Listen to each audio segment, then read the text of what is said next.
பாஜக மாநில தலைவர் நயினார் நாகேந்திரன் பேசி வருகிறார். அந்த காட்சிகளை பார்க்கலாம். இருந்திடலாம் நாட்டில் பல வண்ணக்கொடி, பறக்க வேண்டும் எங்கும் ஒரே சின்ன கொடி, அது பஞ்சமில் என்னும் இல்லை என்னும் அன்னக்கொடி, அது பாரதிய ஜனதா கட்சியினுடைய கொடியாக இருக்க வேண்டும். தமிழகம் எங்கும் பறக்க வேண்டும்.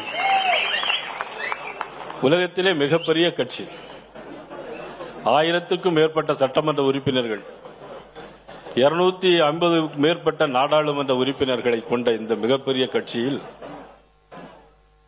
இன்றைக்கு மாநில தலைவர் பதவியில் என் மீது நம்பிக்கை வைத்து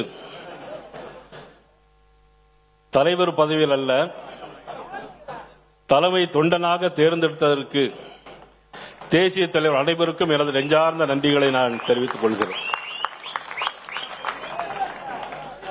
கொள்ளையர்களிடமிருந்து சுதந்திரத்தை பெற்று, வெள்ளையர்களிடம் சுதந்திரத்தை பெற்று, இத்தாலி கொள்ளையர்களிடம் வசமான இந்தியாவை மீட்டெடுத்த மாகான் மாபெரும் தலைவர் நரேந்திர மோடி அவர்களுக்கு என்னுடைய வணக்கம். இந்த மேடையில் நாம் அனைவரும் நின்று கொண்டிருக்கிறோம் என்று சொன்னால், பண்டிட் தீனதயாள் உபாத்யா, ஷியாம் பிரகாஷ் முகர்ஜி, அடல் பிகாரி வாஜ்பாய் போன்ற தலைவருடைய தியாகத்தில் உருவான அந்த இயக்கத்தில் நானும் ஒரு தொண்டனாக, தலைமை தொண்டனாக ஏற்படுத்தி தந்ததற்கு எனக்கு மீண்டும் ஒருமுறை எனது நன்றியை தெரிவித்துக் கொள்கிறேன்.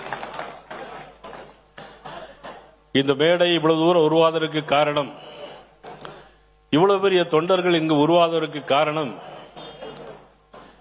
இந்த கட்சியை வழிநடத்திய, மாநில தலைவர்களாக வழிநடத்திய நமது அன்புக்குரிய அண்ணன் பொன்னார் அவர்கள் தாமரை சங்க மாநாட்டை நடத்தி கட்சியை ஒருபடி வளர்த்துக் கொண்டு வந்தார்கள்.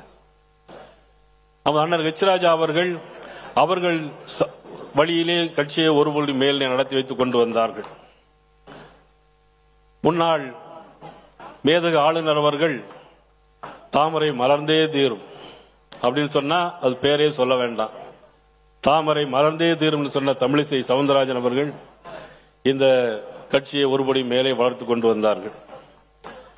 இப்பொழுது மேதகு ஆளுநராக இருக்கக்கூடிய மகாராஷ்டிரா மாநிலத்தினுடைய மேதகு ஆளுநர் அண்ணன் சிபிஆர் அவர்கள் ரத யாத்திரை நடத்தி கட்சியை ஒருபடி மேலே வளர்த்துக் கொண்டு வந்தார்கள்.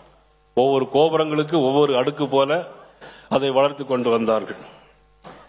இவை எல்லாவற்றிற்கும் மேலாக